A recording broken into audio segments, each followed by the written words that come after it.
सरकार रात के 3 बजे तक पूरे देश को जगा करके संसद में अपने ही नागरिकों को नीचा दिखाने के लिए वक्फ बिल ला रही थी।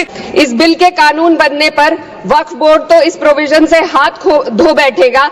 मेरी अब भी आपसे अपील है कि इस बिल को वापस लीजिए। यह बिल कहीं से आपके अपने नागरिकों के लिए अच्छा नहीं है। यह बिल सिर्फ इस देश के मुसलमानों को नीचा दिखाने का। मैं सबसे पहले दाद देना चाहती हूं इस बिल के टाइमिंग की कि अभी ईद की रौनक बुझी भी नहीं थी और हमारी जड़ों पर एक नया फरमान लाया गया। पहले उत्तर प्रदेश में मुसलमानों को नमाज पढ़ने पर रोक लगाई और फिर सौगात में ये बिल लाया गया। निसार में तेरी गलियों पे है वतन, जहां चली है रिवाजों गैर कि कोई ना सर उठाकर चल सके। मैं सभापति जी आपको ये बताना चाहती हूँ कि ईद के मौके पर एक विधवा महिला अपनी लड़की के साथ मेरे पास आई और उसने बताया कि वह एक वक्फ की प्रॉपर्टी में रहती है। वही उसके सर पर छत का काम भी करती है और उसकी रोजी रोटी भी वहीं से आती है। वो इस बिल को लेकर इतनी फिक्रमंद थी कि कहीं उससे वो उसकी संपत्ति ना छीन ली जाए।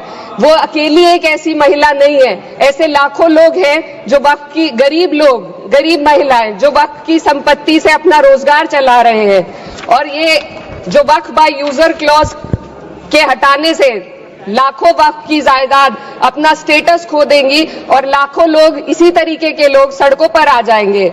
वक्फ क्या है? वक्फ बाय यूजर क्या है? इसका ये मतलब है कि कोई जायदाद अगर सालों से दीन और भलाई के कामों के लिए इस्तेमाल हो रही हो तो वो खुद ब खुद वक्फ मानी जाएगी।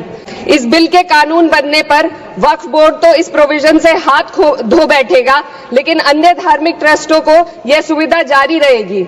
इससे भारतीय संविधान के आर्टिकल 14 और 15 का सीधा उल्लंघन है, जो धर्म और जाति के आधार पर भेदभाव और कानून के सामने सभी की बराबरी पर जोर देता है। मैं इसके साथ ये भी कहना चाहती हूँ कि सत्ता के लोग जो एक दूसरे की पीठ थपथपा रहे हैं कि वक्फ बाय यूजर का जो अमेंडमेंट इन्होंने दिया उसको एक्सेप्ट कर लिया गया है और इसमें गैर मुस्लिमों को शामिल करने की बात कह रही है। आपके मुंह से सेक्युलरिज्म की बात सुनकर अच्छा लगा, लेकिन अगले ही पल ये भ्रम टूट जाता है, क्योंकि आपको सिर्फ दान देने के लिए प्रैक्टिसिंग मुस्लिम का आपने क्लॉज डाला है, लेकिन बोर्ड में बैठने के लिए मुस्लिम होने की कोई आपकी क्लॉज नहीं है। तो इससे आपकी जो दोहरी नीति है वो साफ जाहिर होती है। बोलते हैं सरकार ने इस बिल का नाम उम्मीद रखा है।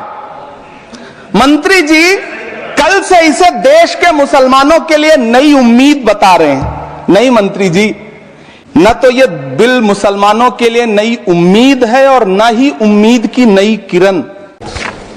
जिस बिल को मुसलमानों के हुकूक की हिफाजत करने वाला बिल बताया जा रहा है, उसी को पेश करने के लिए और उस पर बात करने के लिए लोकसभा में भाजपा सरकार के पास एक भी मुस्लिम सांसद नहीं है। ये जो वक्फ की जमीनें हैं, ये हमारे पुरखों ने धार्मिक कामों के लिए डोनेट किया है, तो हम भी तो इसी देश के नागरिक हैं, हम भी तो इसी देश के बेटे हैं, तो वक्फ की जमीनें भी तो इसी देश की जमीनें हैं। उनको पराया क्यों बोलते हैं आप? मैं सरकार से कहना चाहता हूं, हमसे हमारी इबादत गाहें तो मत छीनिए ना, हमारे घरों पे बुलडोजर तो मत चलाइए ना, हमारी कब्रों में तो हमें सुकून से सोने दीजिए ना। नीतीश कुमार जी हो, चंद्रबाबू नायडू जी हो, चिराग पासवान जी हो, जयंत चौधरी जी हो, देवे गौड़ा जी हो, जीतन राम मांझी जी हो, सबको समझना पड़ेगा कि जब जंगल में आग लगती है तो न वो बरगद बचते हैं जो हवा को आंधी में तब्दील करते हैं, न वो बांस बचते हैं जो आपसी रगड़ से चिंगारी पैदा करते हैं।